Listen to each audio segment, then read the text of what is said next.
चंदनाचे झाड एकदा तरी हो. त्यानंतर तुझ्या पावलांचे ठसे पाहिले मी, आणि त्यातच त्यांचं महत्वाचं गाणं म्हणजे पाहिली नागभूमी तो दिन आज होता, दीक्षा दिली भीमाने तो दिन आज होता, गतिमान धम्मचक्र तो दिन आज होता. हे सरांचं गाणं मला आता इथे आवर्जून सांगावं वाटते. सरांनी किती वेळा गायलं असेल तर मी म्हणजे गायलंच आहे त्यांनी, त्यांचे सतत कार्यक्रम होत असतात. A very good person and very elite persons in the English, Wordsworth said that what is a poem? A poem is nothing but a flow of the feelings collected in the tranquilities. But I think that this is something is missing in that definitions. एका मोठ्या धम्म विचाराच्या माणसाला मी प्रस्ताव आणि sir सांगतो एकच मिनिटात की एकाने संविधानाची 395 कलम लिहिली एका वकिलानं, कल्याण शहराच्या कोर्टातल्या वकिलानं, आणि मला सांगितलं गायकवाड सर तुम्ही प्रस्तावना लिहा. सर मी किती पानांची प्रस्तावना लिहिली? 350 वळीची प्रस्तावना लिहिली. 350 वळीची प्रस्तावना लिहिली मी काव्यातून. 395 बाबासाहेबांच्या त्या पुस्तकाला न्याय देण्यासाठी मी 1 महिना घालवला सर. या संबंधी 4 पुस्तकाच्या संदर्भात विचार करताना आमचे मित्र शुक्राचार्य गायकवाड यांनी परकीय भाषांमधल्या इंग्रजीसह अनेक भाषा, जर्मन असेल, तुमची काय कुठली जपानी असेल, रशियन असेल, अशा भाषेमध्ये सुद्धा कविता लिहिलेली आहे. त्याचबरोबर अहिराणी मारवाडी भाषा, इथली तुमची कुठली आगरी भाषा, बोली भाषा, प्रमाण भाषा, गुजराती भाषा, पंजाबी भाषा, महाराष्ट्राचं दुसऱ्या प्रांताचं आपसात भांडण जरूर आहे, पण भाषिक भांडण हे संस्कृतीला उपयोगी नसतं.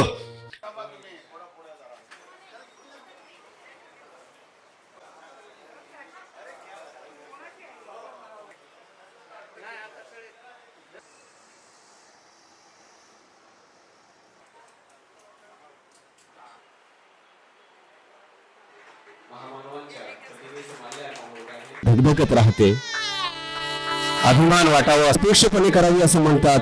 म्हणजे छाती का होईना पण उपस्थिती लावली. खऱ्या अर्थानं हा आता कार्यक्रम संपूर्ण होतोय. हमसफर म्हणून प्रत्येक सुखदुःखाच्या शशिकला गायकवाड यांचं स्वागत करणारे क्या बात आहे.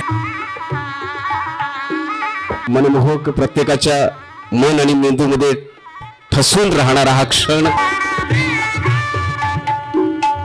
माझ्या कविता आवडता छंद, पण जाता जाता तो एक प्रत्येक क्षण टिपून ठेवणं, त्याचं द्यावं किंवा कशात माणसात येतात तेव्हा ती प्रकार देऊन जाते माणसाचा. एका ऐराणी भाग्यश्री निमकर वाढली आहे. पुन्हा एक वर्षानंतर आम्हाला 4 कृपया विचार मंचावर यावं आपण. यानंतर साहित्यिक असो, सांस्कृतिक असो, देश बाबासाहेबांचा विचार पेरणं, शिक्षक म्हणून, सामाजिक कार्यकर्ता म्हणून वेळ पडली तर आंदोलनामध्ये उतरणारा आणि आपल्या लेखणीनं 60 पेक्षा अधिक पुस्तकांमधून इथला आंबेडकरी चळवळीचा इतिहास अजरामर करणाऱ्या प्राध्यापक डॉक्टर शुक्राचार्य गायकवाड यांच्यासाठी एकदा जोरदार टाळ्या झाल्या पाहिजे. की तुझ्या पावलांचे ठसे पाहिले मी, असा चाललो म्हणजे इतक्या प्रतिकूल परिस्थितीमधून येऊन बुद्धाच्या वाटेवर बाबासाहेबांचा एक एक ठसा ओळखत, जाणत, परखत त्याच्यावर चालणं आणि आजपर्यंतचं निष्कलंकित आयुष्य जगणं आणि आमच्यासारख्या नव्या पिढीला प्रेरणा देणं, ही अशी खूप कमी माणसं आहेत. त्यापैकी सर एक आहेत. मी त्यांच्या कवितांचा फॅन तर आहेच आहे, पण त्यांच्या गझलांचा, त्यांच्या आवाजांचा देखील फॅन आहे. खरं तर त्यांचं एक सुप्रसिद्ध गाणं आहे. मी त्यांच्या त्या पावलांच्या ठस्याचा फॅन आहेच, पण चंदनाचे झाड हे गाणं देखील आज तुमच्यापुढे सादर होणार होतं. फक्त वेळेच्या अभावी वर्षा या ठिकाणी उपस्थित होऊ शकलेली नाहीये. मी सरांना विनंती करतो की आपल्या बहारदार आवाजामध्ये हे गाणं आमच्या प्रेक्षकांपर्यंत, आमच्या रसिकापर्यंत आपण पोहोचवावं. माऊलीची छाया, फुलांचा सुगंध, पण माऊलीचे रूप एकदा तरी हो, चंदनाचे झाड एकदा तरी हो, एकदा तरी हो. इंगोले साहेब, अखंड ते रूप, अथंग ती खोली, मग सागराचे रूप. मन मोठं करूया. आमच्या गायिका आलेल्या याचं वाईट वाटतं मला. अथंग ते रूप अथंग ती खोली मग सागराचे रूप एकदा तरी हो की चंदनाचे झाड एकदा तरी हो की चंदनाचे झाड एकदा तरी हो. सर्वस्वाचा त्याग या जनासाठी केला शिल्पकार संविधानकार डॉक्टर बाबासाहेब आंबेडकर. कवितेचं नाव आहे तुझ्या पावलांचे. तुझ्या पावलांचे ठसे पाहिले मी. गायकवाड सर काय म्हणतात? तुझ्या पावलांचे ठसे पाहिले मी, दिशा मज कळाली तसा चाललो मी. दिशा मज कळाली तसा चाललो मी. तुझ्या त्या विचारी खुना जागोजागी तुझ्या क्रांतीच्या स्थळा पाहिले मी.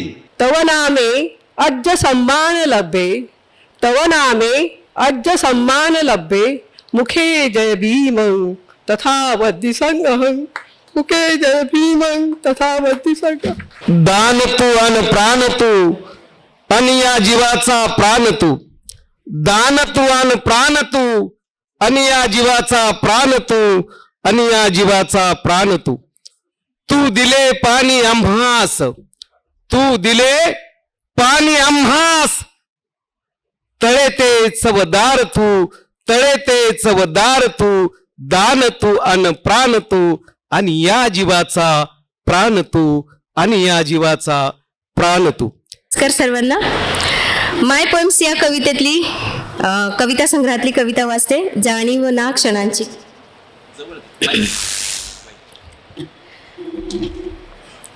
जाणीव ना क्षणांची जुनेच पान वाचते, लागल्यात ठोकरा जुनीच वाट चालते. जाणीव ना क्षणांची जुनेच पान वाचते, लागल्यात ठोकरा जुनीच वाट चालते.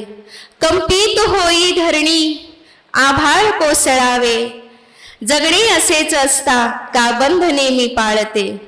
कंपित होई धरणी आभाळ कोसळावे, जगणे असेच असता का बंधने मी पाळते. घेऊन मशाल हाती खंबीर भीम होता, घेऊन मशाल हाती खंबीर भीम होता. ठाऊक सर्व असता का मी असेच वागते, का मी असेच वागते.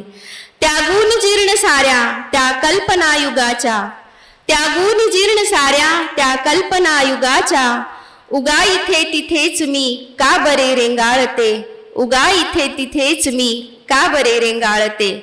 जगतास दोष देऊ का मी उगाच आता, जगतास दोष देऊ का मी उगाच आता.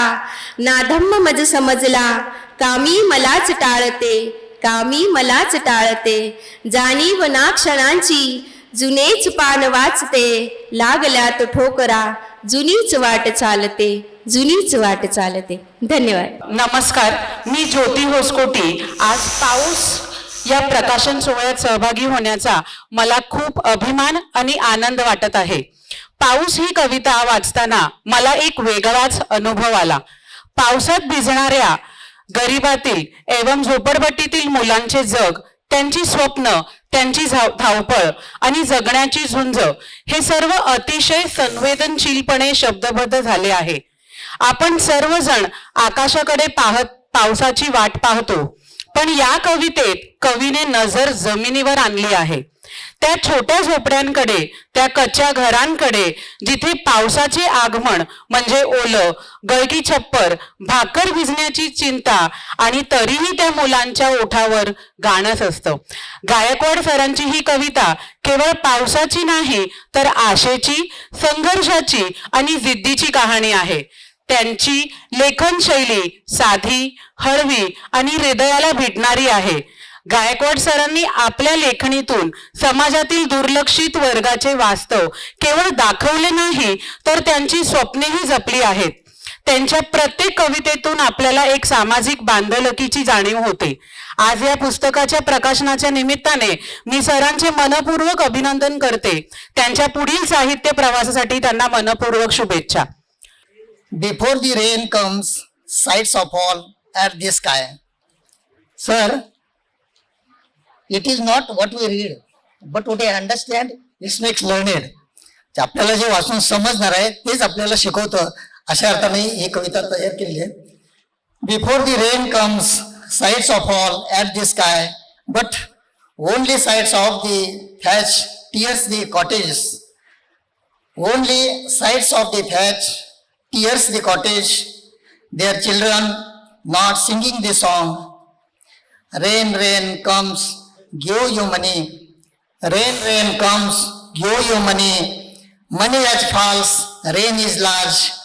Money as falls, rain is large. But their children sing the song. But their children sing the songs. Come, come, baits. Come, come, bites. Give me these serpents. Come, come, bites. Give me the serpents. Serpents as rain. Rain comes, flow the baits. Rain comes, flow the bites from cottage. But people in the buildings not seen the rain. But people in the buildings not seen the rain. Then the children sing the song. Shukracharya सरांच्या आज 4 पुस्तकांचं इथे प्रकाशन होते, त्याबद्दल त्यांना खूप खूप शुभेच्छा माझ्याकडून. आणि खरं सांगायचं तर सरांचं मी एक लेख लिहिला होता त्यांचा तरुण भारतसाठी, आणि त्यांचा जो प्रवास होता तो म्हणजे शैक्षणिक क्षेत्रातला प्रवास बघितला तर तो खूपच असा म्हणजे खडतर होता. तो तुम्ही ऐकला तर तुमच्याही अंगावर काटा येईल. पण त्या प्रवासातही त्यांनी कधी आपली शिक्षणाची जिद्द सोडली नाही आणि ते सतत शिकत राहिले. तर साहित्य विश्वातील एक सुपरिचित नाव म्हणजे सगळ्यांना माहिती असलेलं आदरणीय प्राध्यापक शुक्राचार्य गायकवाड सर यांनी त्यांच्या आयुष्य काळात भरपूर साहित्य निर्माण केले, आणि तेही साहित्य निर्माण केले ते पोषक, प्रेरक आणि मानवी जीवनाची उपयुक्त त्याच्यामध्ये मांडणी केलेली आहे, आणि चळवळीला पोषक आणि प्रेरक असं साहित्य निर्माण केलेलं आहे. आता एकूण त्यांच्या 4 पुस्तकाचे प्रकाशन झालेले आहे, आपण सर्वांनी बघितलं. आणि या 4ही पुस्तकामध्ये हे खरं तर आनंदाची बाब आहे. या 4ही पुस्तकामध्ये 32 भाषेत भाषांतरित झालेला हा कविता संग्रह, ज्याच्यामध्ये 32 भाषेत जागतिक आणि भारतीय अशा वेगवेगळ्या भाषांमध्ये भाषांतरित झालेला हा काव्यसंग्रह हा विक्रम गौरवस्पद आहे असे श्रीपाल शबनीस सर त्यांच्या प्रस्तावनेत बोलतात. विक्रम गौरवस्पद हा मोठा शब्द आहे, खरं तर त्यांच्यासाठी टाळ्या करा सर्वांनी. आणि या पुस्तकामध्ये त्यांनी वेगवेगळ्या प्रकारच्या कविता, हे मुखपृष्ठ बुद्धगयेतील बोधी वृक्षाच्या पिंपळ पानाचं हे प्रतीक दर्शवते. त्याच्यात त्यांचं दुसरं पुस्तक आहे तू आणि मी. साहित्याच्या क्षेत्रामध्ये गायकवाड सरांनी असं कुठलाही एक विषय सोडला नसेल की ज्याला त्यांनी स्पर्श केला नाही. कविता, कथा, गझल, बालकविताला सर्वजण स्पर्श करत नाही, बरेच जण म्हणजे तो फार वेगळा विषय आहे, कठीण विषय आहे. बालकविता, गाणे आताच आपण ऐकले, चंदनाचे झाड एकदा तरी हो. त्यानंतर समीक्षण, अशा प्रत्येक विषयाला त्यांनी स्पर्श करून साहित्याच्या विश्वात स्वतःची एक नाममुद्रा अंकित केलेली आहे. स्वतःच्या प्रतिभेचा अजंठा त्यांनी साहित्यामध्ये कोरलेला आहे. हे खरं तर विशेष आनंदाची बाब आहे. काही त्यांचे गाणे सुद्धा गाजलेले आहे.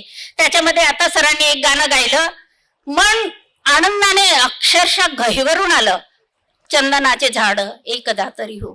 त्यानंतर तुझ्या पावलांचे ठसे पाहिले मी, आणि त्यातच त्यांचं महत्वाचं गाणं म्हणजे पाहिली नागभूमी तो दिन आज होता, दीक्षा दिली भीमाने तो दिन आज होता, गतिमान धम्मचक्र तो दिन आज होता. हे सरांचं गाणं मला आता इथे आवर्जून सांगावं वाटते. सरांनी किती वेळा गायलं असेल तर मी म्हणजे गायलंच आहे, त्यांनी त्यांचे सतत कार्यक्रम होत असतात. पण हे गाणं प्रमोद कुमार बोरझारे यांनी जवळजवळ 20 ते 25 वेळा गायलं. तेही श्रीलंके म्हटलं म्हणून श्रीलंकेला साहित्य संमेलन होतं आणि तिथे मला पुरस्कार जाहीर झाला होता माझ्या कादंबरीला, आणि म्हणून मी श्रीलंकेत गेले. श्रीलंकेत सुद्धा प्रमोद कुमार बोरझारे यांनी गाणं गायलं ना, लोकांनी इतका प्रतिसाद दिला की वारंवार त्यांना ते नंतर गाणं गायला लावत होते. दीक्षाभूमीवर गायलं. खात्री करून घ्यायची असेल तर आमच्याकडे त्या सगळ्या व्हिडिओज आहेत. 25 तरी व्हिडिओ माझ्या मोबाईलला निघतील. त्यानंतर तुझ्या पावलांचे ठसे पाहिले मी. मागच्या महिन्यामध्ये बोईसरमध्ये एक कार्यक्रम झाला.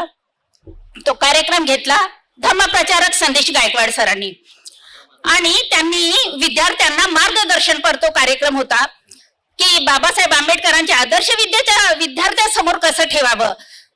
त्यामध्ये त्यांनी ते गाणं त्यांच्या सुंदर आवाजात, सुंदर चालीत, तुझ्या पावलांचे ठसे पाहिले मी, दिशा मज मिळाली तसा चाललो मी, तुझ्या त्या विचारी खुणा जाग जागी, तुझ्या त्या क्रांतीच्या स्थळा पाहिल्या मी. पाऊस येण्यापूर्वी सर्वांच्या नजरा आभाळाकडे असतात. पाऊस पडलेला नाही दाखवलाय, नजरा दाखवलेल्या आहे. पाऊस येण्यापूर्वी सर्वांच्या नजरा आभाळाकडे असतात, पण झोपडीतल्या नजरा फाटलेल्या छपराकडे असतात. तेथील मुले गाणे गातच नाही. झोपडीतली गाणे गातच नाही. ये रे रे पावसा तुला देतो पैसा, पैसा झाला खोटा, पाऊस आला मोठा. मग तेथील मुले गाणे गातात. ये ग ये ग ये ग ये ग भाकरी मला दे चाकरी. चाकरी आली धावून, पाऊस पडताच घरातली भाकरी गेली वाहून. पण शेजारचा एकही इमारत डोकावून सुद्धा पाहत नाही. मग तेथील मुले गाणे गातात. येऊ नको पावसा रात्र किंवा दिवसा, येऊ नको पावसा रात्र किंवा दिवसा. तुम्ही ही कविता वाचावी, कारण की ज्याप्रमाणे इथे मुखपृष्ठावर विदारक चित्र दाखवलं मनुष्य जातीच्या चालू संघर्षाचं, ते चित्र कवितेमध्ये आलेलं आहे. या बाबतीत मी हे बोलेल की मानवी जीवन आणि साहित्य. उनका पहला कविता संग्रह निम्बार यहाँ पर प्रकाशित हुआ था. उस समय से मैं साक्षीदार हूँ.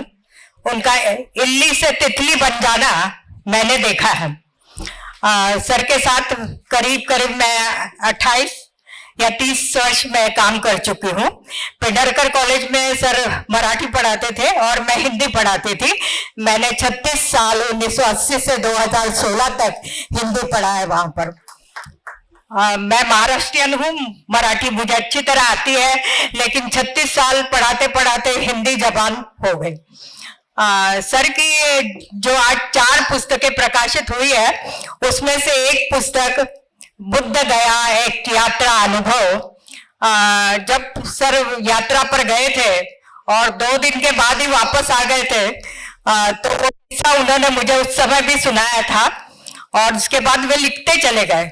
हम कितने लोग यहाँ से वहां घूमते हैं, लेकिन कभी लेखनी हाथ में नहीं रखते. अभिव्यक्ति का साधन सर के पास है. सर हमेशा कलम और कॉपी लेकर घूमते रहते थे. कितनी अनगिनत डायरियां उनके पास होंगी और कितनी कविताएं. यहाँ पर अभी जो कार्यक्रम चल रहा है उस पर भी कविता उनके मन में चल रही होगी, और वो बाद में वो प्रकाशित करेंगे ही. उनकी उस यात्रा के बारे में मैं कुछ कहना चाहती हूँ. बहुत उत्साह के साथ सर गए थे. पैसे भर चुके थे. घर में बच्चों की क्या निगरानी करनी है, कौन सी बातें उनको समझानी है, वो सब समझा कर गए थे. और रास्ते में ही गाड़ी में, रेलगाड़ी में ही एक जो सहयात्री था उसकी मृत्यु हो गई. उसकी मृत्यु होने के बाद सारे के सारे जो ग्रुप था वो समूह नीचे उतर आया. नीचे उतर आने के बाद उस शव का दाह संस्कार करना था. उस संस्कार के लिए अनुमति चाहिए थी. पोस्टमार्टम के बिना वो संभव नहीं था और रात का समय हो चुका था. पोस्टमार्टम होना मुमकिन नहीं था. तब गायकवाड़ सर ने एक अपने मन में ही विचार किया कि यहाँ पर भीम नगर है. उस भीम नगर में कुछ हमारी तरह के लोग होंगे जो पंचशील के तत्व को यहाँ पर साकार करते, आचरण में लाते हैं. तो सर वहां पर चले गए और वहां जाने के बाद उन लोगों को की मदद से उन्होंने वहां पर पोस्टमार्टम करवाया. उसके बाद दाह संस्कार किया और इटारसी स्टेशन पर बहुत तेज बारिश चलने लगी और शायद वही बारिश उनके मन में थी और ये बारिश, ये पुस्तक पाउस उन्होंने लिखा जिसका 36 भाषाओं में अनुवाद हो गया। विश्व के आकाश में कितनी भाषाएं हैं। कुछ भाषाएं टिमटिमाती है, जगमगाती है, झिलमिलाती है, कुछ प्रयोग करने से बढ़ती चली जाती है, ध्रुव तारा के रूप में अटल रह जाती है और कुछ नजरअंदाज करने पर टूटकर गिर जाती है। लेकिन सर ने आज के इस माहौल में इन 32 भाषाओं में एक कविता, 36 भाषाओं में एक कविता एक बहुत बड़ा काम है और एक दो नहीं 64 पुस्तकें सर ने लिख डाली। हम तो केवल बोल बच्चन रहे, सर कर बच्चन रहे, इसका हमें अभिमान है। आणि शब्दांची चळवळ जे चालवतात आणि उभ्या महाराष्ट्रामध्ये प्रत्येक साहित्यिकापर्यंत ज्यांचं साहित्य पोहोचतं आहे आणि विद्यापीठांमधलं साहित्य किती खुलं आहे हे आपल्या साहित्यातून जे दाखवून देतात। आणि विद्यापीठीय साहित्यच फक्त सर्वस्वी नाही तर सर्वसामान्यांचं साहित्य सुद्धा एक अक्षर साहित्य आहे असं ठणकावून जे सांगतात ते आदरणीय प्राध्यापक शुक्राचार्यजी गायकवाड साहेब यांच्या पुस्तकांचा समारंभ या ठिकाणी आपण सगळेजण निहाळतो आहोत। या सर्वांचं मनापासून या ठिकाणी स्वागत करतो। खरं म्हणजे मी बौद्ध साहित्य प्रसार संस्थेचा सचिव म्हणून हे स्वागत करीत आहे, कारण ही पुस्तकं आगामी काळात एक मोठी नांदी ठरणार आहे। आदरणीय मंगलाजी पाटील माझ्याशी संवाद साधत होत्या। विद्यार्थ्यांना वाटलं आम्ही काहीतरी गप्पा मारतो आहोत, पण त्यांच्याच बाबतीत आम्ही बोलत होतो। मी त्यांच्या शिल्पकार या पुस्तकाच्या संदर्भात त्यांना सांगत होतो की त्यांचं शिल्पकार हे पुस्तक किती मैलाचं दगड ठरलेलं आहे आणि खरोखरच साहित्य विश्वामध्ये अशी काही मोजक्या साहित्य कृती आहेत की ज्यांची नावं आपण या ठिकाणी घेतली पाहिजेत। मित्रांनो, गायकवाड साहेबांसंदर्भात सांगेल एक कविता मला आठवते, सबनीस साहेब, ती खूप सुंदर कविता आहे आणि ती गायकवाड साहेबांना तंतोतंत बसते। त्या कवितेमध्ये असं म्हटलेलं आहे की जेथे जेथे गेलो मी तेथे तेथे थांबलोच नाही, इथपर्यंत येऊन देखील हवा तिथं पोहोचलोच नाही। जेथे जेथे गेलो मी तेथे तेथे थांबलोच नाही, इथपर्यंत येऊन देखील हवा तिथं पोहोचलोच नाही। काटा समजून फेकले मला कोणी नदीच्या किनारी, तिथंच पडून राहिलो मी पण कुणाच्या पायात खुपलोच नाही, इथपर्यंत येऊन देखील हवा तिथं पोहोचलोच नाही। त्यांच्या शब्दांनी बघा किती सुंदर आठवणी सांगितल्या विद्याताईंनी। या ठिकाणी मी जळगावची आठवण तुम्हाला सांगतो। जळगावला संविधान संमेलन पार पडलं बघा, संविधान सन्मान परिषद। रात्रीच्या 11 वाजलेले होते आणि रात्रीच्या 11 वाजलेले असताना गायकवाड साहेब उभे राहिले आणि त्यांनी तुझ्या पावलांचे ठसे पाहिले मी हे गाणं म्हणायला सुरुवात केली आणि पूर्ण दिवसभराचा थकवा त्यांच्या चेहऱ्यावर दिसत असताना ते गाणं मोठ्या दमाने म्हणत होते। संपूर्ण महाराष्ट्र लाईव्ह ते अनुभवत होता आणि मी बघत होतो की गायकवाड साहेबांच्या अंगामधला जो क्षीण आहे तो आवाजाला तेवढी उंची प्राप्त करून देत नाही आहे जेवढी नेहमी त्यांच्याकडनं ऐकायला मिळते, कारण ते प्रचंड थकलेले होते पण ते गाणं म्हणण्याची जिज्ञासा मात्र प्रचंड होती। मी खालून उठलो आणि स्टेजवर पोहोचलो आणि ते गाणं त्यांच्या सुरातल्या सुरात मिसळत त्या गाण्याला आम्ही इतकी जबरदस्त पद्धतीने मोठ्या उमेदीने म्हटलं, संपूर्ण त्या ठिकाणचा सभागृहानं ऐकणारे सगळे मंत्रमुग्ध झालेत। A person who started his morning as a Shukriya and Shukriya become a Professor Shukracharya Gaikwad. That's the journey has been, you should be highlighted, and this journey is not the easy.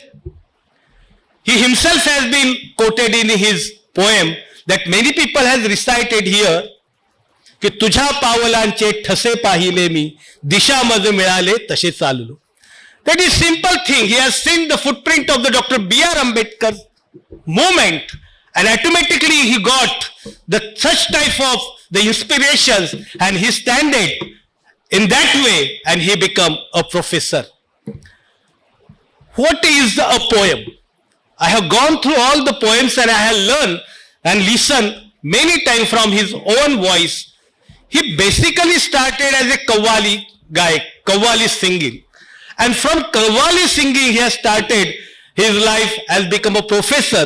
I will just give you the one information that when Professor Ms. Shukracharya Gaikwad has married, that time our Bhabi and her Shashikala Gaikwad was a graduate and he is not the graduate. He started that at 12th standard, then 13th and 15th and became a professor.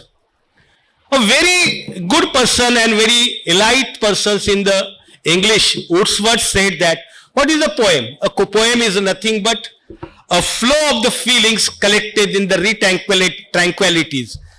But I think that this is something is missing in that definitions. When I see that, read the various type of the poems and poets, the one poet says that the poem is nothing but the expressions of fictions and experiences. Sometimes he fiction, sometimes he think that he can miss fictions in various ways, and that becomes a poem. But the people who came from a downtrodden, from the moment of the Dr. B.R. Ambedkar, they are basically putting their pain, their experiences, their life in the poems. But one thing I have observed, that if the person has not got the right permission to write the poem, what will going to happen? I just remember one of the incident about a great shayer you all might be knowing, Faiz Ahmad Faiz. Faiz Ahmad Faiz was imprisoned in the Pakistan when there was an emergency in the Pakistan, and he has been locked behind in prison. He asked the government, please give me the pen and paper to write some poems. But the government has denied his permissions, and he don't have given a pen and paper to write. Then that time he has written the various poems or the sher and shairi on the wall of that prison. The one shairi say that, it is very, very nice sher. He has said that, mataye low छीन गई तो क्या गम है. मता ये low, मता म्हणजे कागज आणि लो म्हणजे कलम. मताए लो छीन गई तो क्या गम है, खूने दिल में डुबो ली है उंगलियां मैंने. The person who says that if you have taken out a paper and pen from me, but don't worry about that, I will write the poem with my blood's expressions, and that you know that what is the Faiz Ahmad Faiz that. Various poem I have gone through the Mr. Shukracharya Gaikwad. Very little times I got to recite all these, gone through the 4 books, because in this period I was very much busy in the campaigning of my party. So only one day I have gone through the all 4 books. These all poems which has collected. My poem is an anthology of his poems. It's very nice one. But I think that if you slowly or gradually read the poem, I found that the Professor Shukracharya Gaikwad has gradually changed his expression. The Paus Kavita, Paus poem which you have read, but one more poem is there where he see the different type of the rain. One rain where in the poem comes in the anthology of the Nimbar, which has been published earlier, the first collections of poems, that is the Nimbar. But another poem which came in his life, that was the different, where he said that rain is very good, and I love the rain, and why the rain has been stopped raining, I want to enjoy the rain. म्हणजे मला पाऊस अनुभवायचा आहे, मला तो पाऊस हवा आहे, पण that poem has the rain has been gone. So friends, when the poet going to write, the one thing is that what is the poem? The T.S. Eliot has been said very, very precisely. He said that the poet should first communicate. आणि आजच्या या कार्यक्रमासाठी उपस्थित असलेले माझे आवडते, मला प्रोत्साहन देणारे आणि भारतामध्ये नाव माझं गाजवणारे असे आमचे श्रीपाद सबनीस सर, आजच्या कार्यक्रमाचे अध्यक्ष. त्याचप्रमाणे आंबेडकरी बाप या पुस्तकामध्ये ज्यांनी आपली उंची वाढवली, स्वतःची, माझी आणि सर्व पुस्तकाची, ते आमचे पत्रकार मॅक्स मास्टर त्यावेळेचे आणि आताचे काय बोलता येत नाही मला जास्त, असे किरणजी इंग्रजीमधून बोलून मी असं सांगितलं की ते सगळी जाणकार मंडळी मला दिसत आहेत. ज्ञानी मंडळी दिसतात. हे गाव कोठले झाडीच पिंपळाची, सर हे गाव कोठले झाडीच पिंपळाची, येथे नांदते शांती तथागताची, येथे नांदते शांती तथागताची.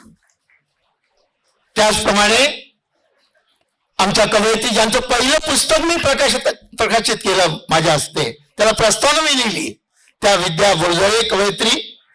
त्याचप्रमाणे ज्यांच्याबरोबर मी पेंढारकर महाविद्यालयामध्ये हसत गंमत ज्ञान वगैरे वगैरे असं म्हणतात तसं म्हणतात, हिंदी कसं बोलतात, मराठी बरोबर हिंदी, हिंदी बरोबर मी पण हिंदी रत्न आहे, कोविद आहे, पंडित आहे कोविदचा मी, मुंबई विद्यापीठाचा रत्न आहे, पुण्याचा मी विद्यापीठाचा शिक्षक सनद आहे सर.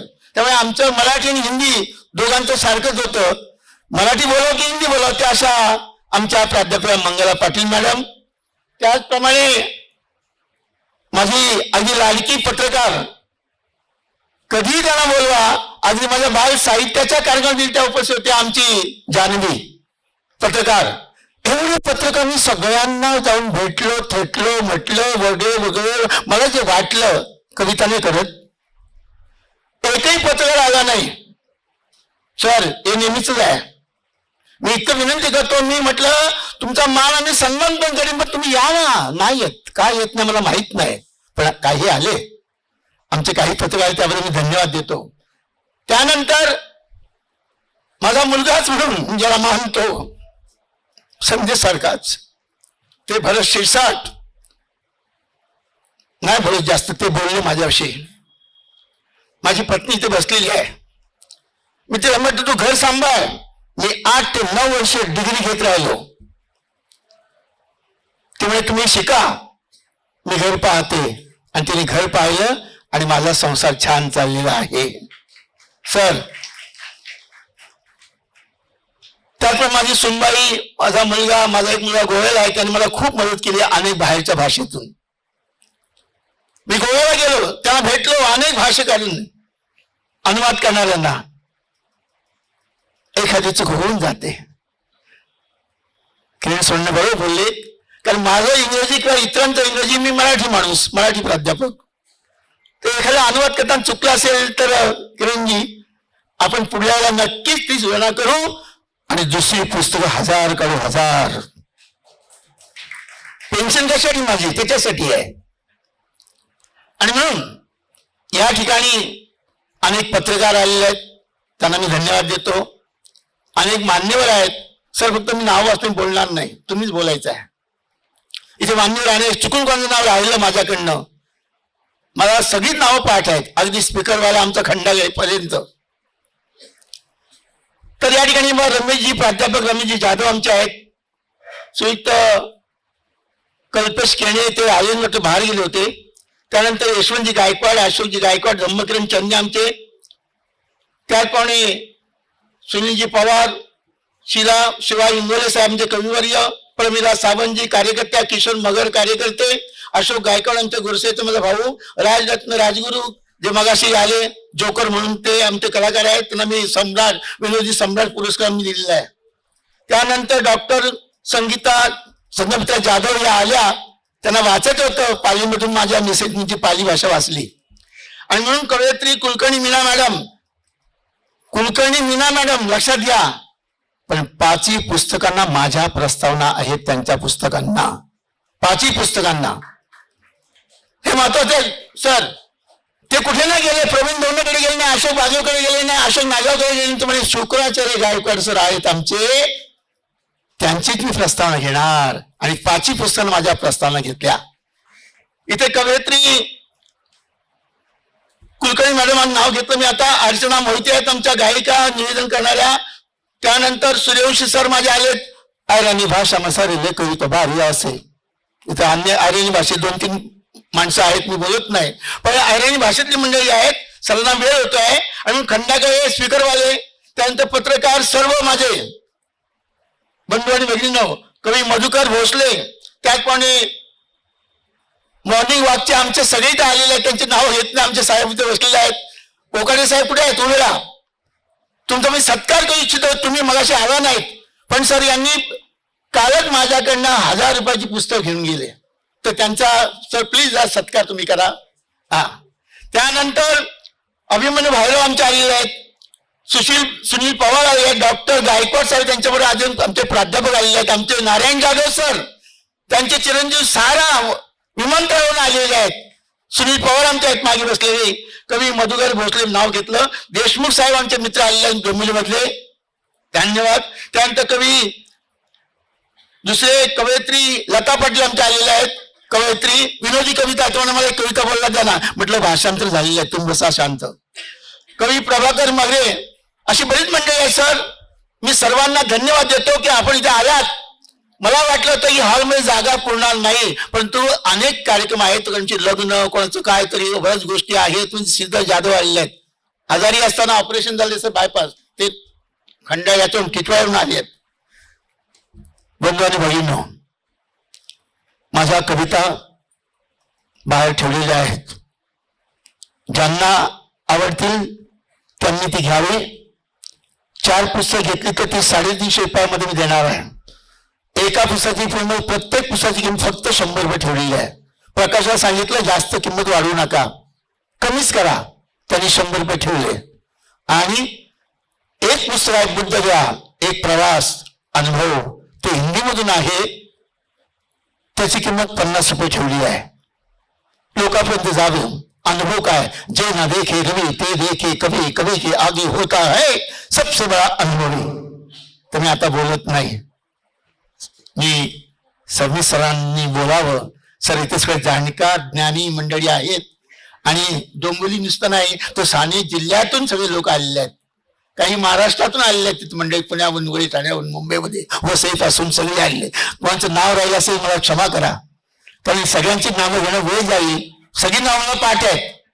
परंतु या ठिकाणी धनराज गायकवाड, माझा पुतण्या अरुण, त्याचप्रमाणे आमची बरीचशी मंडळी, बनसोडे, भाईराव, धम्म आणि स्वामीचे नाव महत्वाचं राहिलं, आमचे धम्मचारी यांचं सर अनुदस्सी यांचं सर पुस्तकाला मी प्रस्तावना लिहिणार, एका मोठ्या धम्म विचाराच्या माणसाला मी प्रस्तावना लिहिणार. आणि सर मग सांगतो एकच मिनिटात की एकाने संविधानाची 395 कलम लिहिली एका वकिलानं, कल्याण शहराच्या कोर्टातल्या वकिलानं, आणि मला सांगितलं गायकवाड सर तुम्ही प्रस्तावना लिहा. सर मी किती पानांची प्रस्तावना लिहिली? 350 ओळीची प्रस्तावना लिहिली, 350 ओळीची प्रस्तावना लिहिली मी काव्यातून. 395 बाबासाहेबांच्या त्या पुस्तकाला न्याय देण्यासाठी मी 1 महिना घालवला सर, आणि ती प्रस्तावना लिहिली, ती पुस्तक आता येत आहे. या कार्यक्रमाला उपस्थित शुक्राचार्य गायकवाडांच्या कवितांचे अनुवादक जे हजर नाहीत आणि जे हजर आहेत, अशा सर्व लोकांच्या प्रती मी वंदना व्यक्त करतो. त्यांच्याबद्दलची अभिमानाची भावना, आपुलकीची भावना मी व्यक्त करतो, कारण हा कार्यक्रम एक वेगळा प्रयोग आहे. महाराष्ट्राच्या जवळजवळ 10 वर्षातल्या कालखंडामध्ये मी जवळजवळ 1900च्या पुढे कार्यक्रम झाले, पण असा पुस्तकाचा प्रकाशन सोहळा हा पहिल्यांदा होतो आहे. भरत शिरसाट यांच्या जळगावला त्यांच्या संयोजनाखाली जो समारंभ झाला, तो मला वाटतं 14 पुस्तकाचं प्रकाशन होतं, आणि मी 1.25 तासात धावत्या याच्या रनिंग मध्ये ती 14 पुस्तकं न्याय दिला. त्याला थोडंफार प्रत्येकावर बोलावं लागलं मला, असा एक विक्रम त्या ठिकाणी झाला. पण तो कार्यक्रम रुटीन चौकटीतला होता, हा कार्यक्रम चौकटी बाहेरचा आहे. ही 4 पुस्तकं कंटेंटच्या अंगाने सुद्धा वेगळी आहेत. दुसरी गोष्ट, या कार्यक्रमामध्ये सर्व जाती धर्माच्या प्रतिभांचा उपयोग करण्यात आलेला आहे. संस्कृती ही एका धर्माची, एका विद्वत्तेची, एका विचार प्रवाहाची नसावी. फक्त हिंदू, फक्त इस्लाम, फक्त बौद्ध, फक्त जैन, फक्त शीख अशा प्रकारच्या आयडिओलॉजीनं संबंध विश्व सुखी होणार नाही. आणि म्हणून सर्व प्रतिभांचं, सर्व विद्वान, विचारवंत, सर्व पत्रकार, कलावंत, कवी, प्रतिभावंत या सर्वांच्या प्रतिभेचं सामर्थ्य बेरजेमध्ये जे स्वीकारतात ते खऱ्या अर्थानं संस्कृतीचे शिल्पकार होतात. आणि म्हणून आजच्या कार्यक्रमामध्ये ही वेगवेगळ्या प्रतिभावंतांचं अनुवादाचं सामर्थ्य त्या ठिकाणी बेरजेमध्ये स्वीकारलं गेलेलं आहे.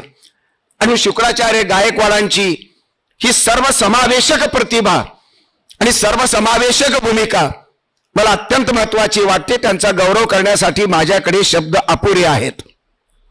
मित्रहो, या सर्व भूमिकांचा विचार करताना आमच्या किरणजींनी इंग्रजीमध्ये भाषण केलं. त्यांना मी एक प्रखर बुद्धिवादी, तर्कशुद्ध अशा प्रकारचा विचार करणारा आंबेडकरी विचारवंत म्हणून, नव्या पिढीतला आमचा वारसदार म्हणून मी त्यांचं आकलन केलं, त्यांचं भाषण ऐकलं. मी कुठल्या तरी एक थिएटरमध्ये भाषण होतं कल्याणला, काहीतरी प्रचंड प्रभावित झालो. पहिल्यांदा भाषण ऐकलं. बाबासाहेब आंबेडकरांच्या विचारांची इतकी तर्कशुद्ध अशा प्रकारची मांडणी करणारा महाराष्ट्रातला नव्या पिढीतला केवळ हाच एक विचारवंत याची माझी खात्री झाली. पण आज त्यांच्या इंग्रजी भाषणाने मी प्रभावित झालो. फ्लुएंट इंग्रजीच्या प्राध्यापकाला थोबाडीत मारेल अशा प्रकारची इंग्रजी त्यांनी आपले काही वापरली. आणि आपल्यापैकी बहुतेक लोकांना इंग्रजी कळतं, त्यांनी ते संबंध माध्यम त्यांनी हाताळलेलं आहे. इंग्रजी, मराठी आणि हिंदीच्या त्रिभाषा सूत्रावर मराठी सरकार आणि मराठीतलं जनता आणि शिवसेना, विशेषतः ठाकरे गट आणि राज ठाकरे गट, हा विवाद चालू असताना 3 सूत्राची भाषा मात्र आम्हाला इथे जनतेला मान्य नाही असा सूर निर्माण झाला. पण हा कार्यक्रम मात्र 3 सूत्रावर, इंग्रजी, मराठी आणि हिंदीच्या सूत्रावर चालू आहे. कन्नडी नाही, सगळ्याच भाषा झाल्या, पण 3 भाषिक आहेत. पाटीलताई हिंदी, तुमचे किरण सोरोणे इंग्रजी आणि तुमचं आमचं मराठी, आमच्या बोरजेताई विद्याताई मराठी. अशा या 3 भाषेच्या भाषा भगिनींचं भांडण नाही. भांडण सरकारी खुर्चीचं असतं, सत्तेचं असतं. सत्याचं भांडण कधीच होत नाही. आणि म्हणून सत्याला सामोरं जाताना वेगवेगळ्या भाषिक अशा प्रकारच्या समूहामधलं प्रातिनिधिक अशा प्रकारच्या भाषा या संबंध 4 पुस्तकाच्या संदर्भात विचार करताना आमचे मित्र शुक्राचार्य गायकवाड यांनी परकीय भाषांमधल्या इंग्रजीसह अनेक भाषा, जर्मन असेल, तुमची काय कुठली जपानी असेल, रशियन असेल, अशा भाषेमध्ये सुद्धा कविता लिहिलेली आहे. त्याचबरोबर अहिराणी, मारवाडी भाषा, इथली तुमची कुठली आगरी भाषा, बोली भाषा, प्रमाण भाषा, गुजराती भाषा, पंजाबी भाषा. महाराष्ट्राचं दुसऱ्या प्रांताचं आपसात भांडण जरूर आहे, पण भाषिक भांडण हे संस्कृतीला उपयोगी नसतं. संस्कृतीच्या उद्धारासाठी, संस्कृती कल्याणासाठी सर्व भाषेचं योगदान, सर्व भाषिक अशा प्रकारचं साहित्याचं सामर्थ्य आपल्याला बेरजेमध्ये स्वीकारलं पाहिजे. हा पहिला प्रयोग केवळ आंबेडकरी चळवळीतला म्हणून नव्हे, तर एकूण महाराष्ट्राच्या संचितामध्ये, इतिहासामध्ये हा पहिला प्रयोग आमच्या मित्रांनी शुक्राचार्य गायकवाडांनी केलेला आहे. आणि याचं मला भयंकर कौतुक आहे, कारण मी संबंध सर्व महापुरुषांची बेरीज करू पाहतो आहे. मला 1 महापुरुष, 4 महापुरुष, 10 महापुरुष मला पुरत नाहीत. विश्वातले सर्व महापुरुष मला एकत्र पाहिजेत, त्यांच्या मर्यादा वजा करून पाहिजेत. सर्व संत मला एकत्र पाहिजेत, कारण एवढं मोठं अफाट जग जर सुखमय करायचं असेल, आनंदी करायचं असेल, तर सर्व सामर्थ्य, सर्व संतांचं सामर्थ्य, विद्वानांचं सामर्थ्य, वैज्ञानिकांचं सामर्थ्य, आध्यात्मिक सामर्थ्य, सामाजिक आर्थिक सामर्थ्य हे जसं एकत्र करावं लागेल, तसं भाषिक सामर्थ्य सुद्धा एकत्र करावं लागेल. आणि ही भूमिका अनुवादाच्या संस्कृतीशिवाय आपल्याला पोहोचवता येणार नाही. बाबासाहेब आंबेडकर विश्वात्मक करायचे असतील तर त्यांचे मराठीतले विचार, त्यांचे इंग्रजी विचार अनेक भाषांमध्ये, परगाच्या संबंध परदेशामध्ये पोहोचवले पाहिजेत. त्याची सुरुवात एका वेगळ्या प्रकारे आमच्या शुक्राचार्य गायकवाडांनी केलेली आहे. सर्व महापुरुषांचा लोककल्याणकारी दृष्टिकोन हा मला महत्वाचा वाटतो. आणि म्हणूनच या संबंध विचार करताना अनेक गोष्टी घडलेल्या आहेत. आपल्याला बुद्ध गयेच्या संदर्भातलं, बुद्ध ही जीवननिष्ठ आहे. बुद्ध हा केवळ दलितांचा नाही, केवळ कुण्या एका धर्माचा नाहीये. बुद्ध हा सर्व धर्मीय जनतेचा, मानवतेचा तो आश्वासक सूर आहे, आवाज आहे. विश्व शांतीचा तो संबंध दूत आहे. विश्वशांतीचा एक बुलंद आवाज आहे. आणि म्हणून तिसऱ्या महायुद्धाचे ढग अधूनमधून जगात जमा होताना तुमचे ट्रम्प तात्या, तुमचे पुतीन किंवा जिनिपिंग या महासत्तांच्या क्रूर खेळामध्ये मानवता भरडली जात असताना ही संबंध शांततेची भूमिका, विश्वशांती, विश्व कल्याणाची भूमिका कोणाची आहे तर नेमकी बुद्धाची आहे. बुद्धाचं तत्वज्ञान त्यांना दिलासा देतं.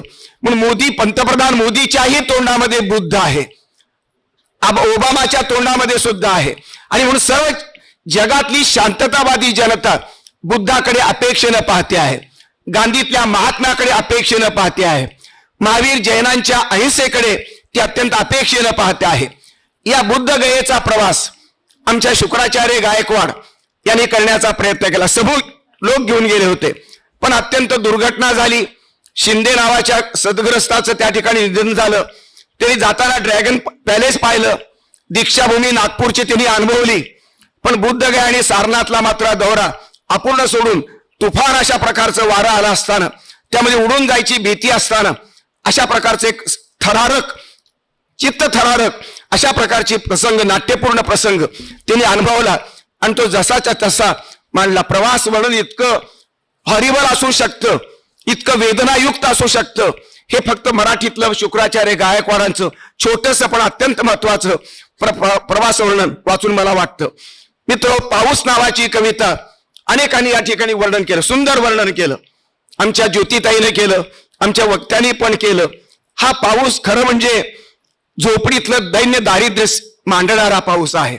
श्रीमंत आणि गरिबाचं व्यवस्थेमधले जे संबंध शोषण आहे, त्याच्यातला जो सुप्त संघर्ष आहे तो मांडणारा आहे. एरे एरे पावसा म्हणत नाहीत ही झोपडीतली मुलं. मला वाटतं झोपडीतला अनुभव स्वतः शुक्राचार्य गायकवाडांनी स्वतः घेतलेला आहे. आणि म्हणूनच ते वेदना, झोपडीची वेदना, झोपडीतल्या वेदनेचं स्वरूप आणि झोपडीतलं दारिद्र्य, दैन्य हे अनुभवलेलं आहे. आणि त्याच अनुभवातून ते 72 साली त्यांनी कविता लिहिली, 75 साली कविता लिहिली, 92 साली ती प्रकाशात आली. आणि आता तिचं एक असं वेगवेगळं रूपांतर, अनेक भाषांमधलं रूपांतर तिने करण्याचा प्रयत्न केला. 36 भाषामध्ये हा पाऊस गेलेला आहे. अशा प्रकारची आंबेडकरी साहित्याची कन्सेप्ट ही फक्त समाज संदर्भात, शोषणाच्या संदर्भात, नकार, विद्रोह अशा प्रकारचं स्वरूप आंबेडकरी साहित्याचं असताना रुळलेल्या आंबेडकरी संबंध विचाराच्या साहित्याची कक्षा ओलांडून शुक्राचार्य गायकवाड एक नव्या प्रयोग करतायत.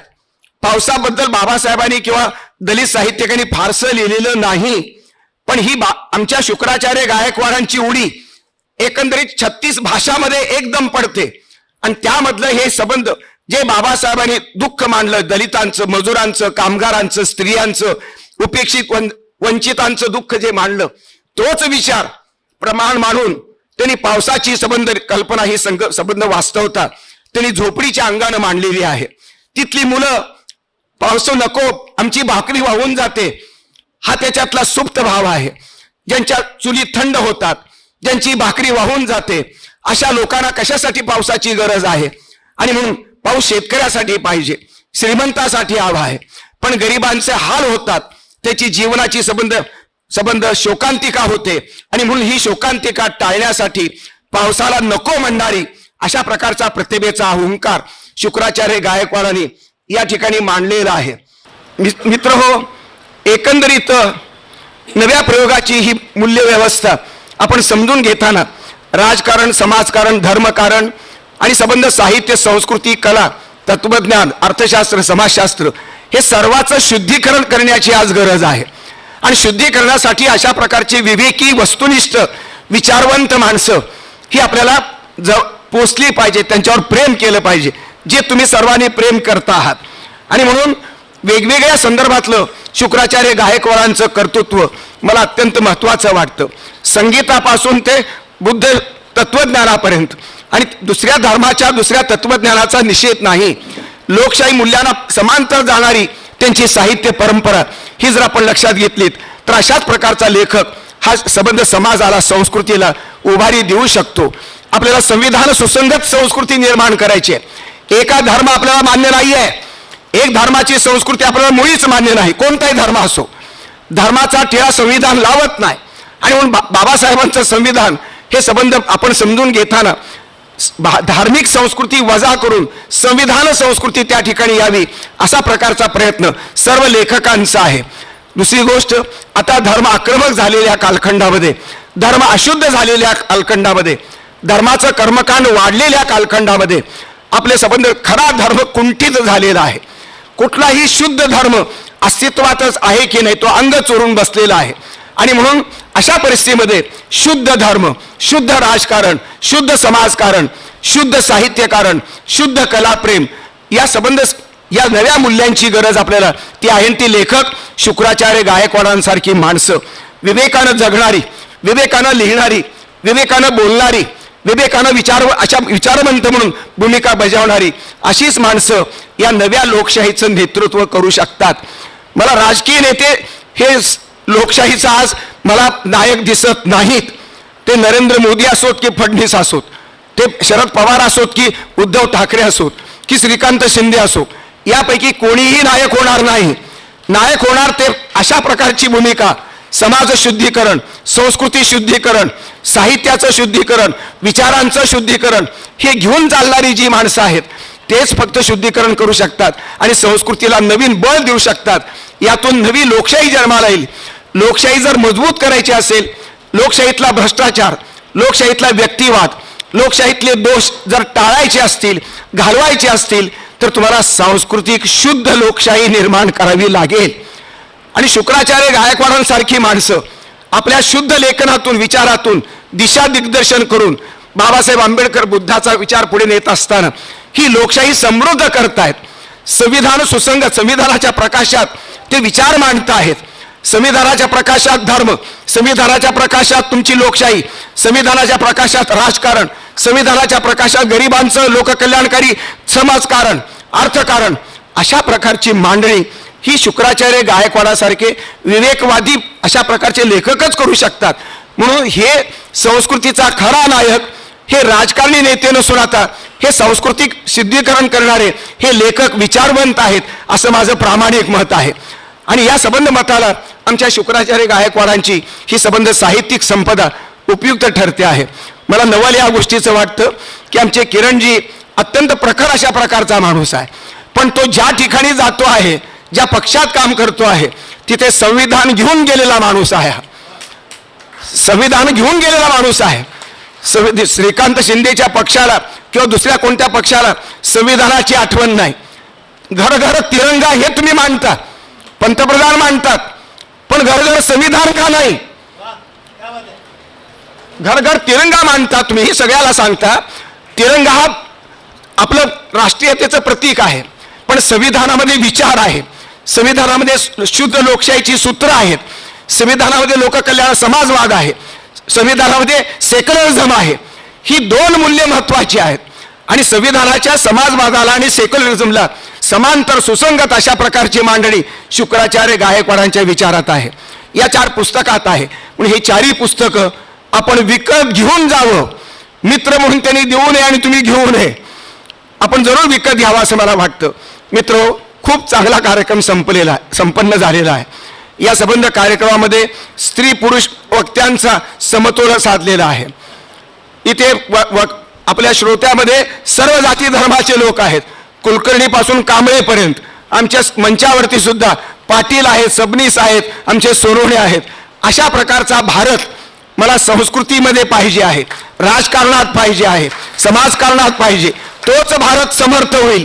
तो एकात्म भारत संबंध विश्वाचं नेतृत्व करेल आणि विश्वाला विश्व शांतीसाठी, विश्व कल्याणासाठी सर्व नागरिकाचं नागरिकत्व हे भारतीय नको, ते संबंध जगाचं नागरिकत्व आता सिद्ध करावं. ही विश्वात्मकता माणसामध्ये यावी. बुद्धाचा प्रयत्न त्यासाठीच होता. फक्त भारतीय बुद्ध नाही आहे, बुद्ध विश्वात्मक आहे, बाबासाहेब विश्वात्मक आहे. या विश्वात्मकतेला पेलण्याचं आणि संबंध पचवण्याचं सामर्थ्य अशा पुस्तकातून होतं. आणि म्हणून अशा पुस्तकानं मी निश्चितपणे गौरव करतो आणि आमचे मित्र शुक्राचार्य गायकवाड यांच्या प्रतिभेच्या सामर्थ्याबद्दल त्यांना वंदन करतो, तुम्हाला अभिवादन करतो आणि माझं भाषण संपवतो. संस्कृती काय, साहित्य काय, कला काय आहे याचं डेमॉन्स्ट्रेशन केल्याचं, इलस्ट्रेशन केलेलं आहे असे माझे वडील प्राध्यापक मला माझं नाव संदेश शुक्राचार्य गायकवाड इतना मेरे लिए काफी आहे की संदेश शुक्राचार्य गायकवाड जर कुठे मी गेलो तर मला दुसरं काही सांगण्याची गरज नाही. लगेच समोरचा व्यक्ती माणूस त्याला लगेच आनंद होतो, अरे शुक्राचार्य गायकवाडांचा तुम्ही चिरंजीव.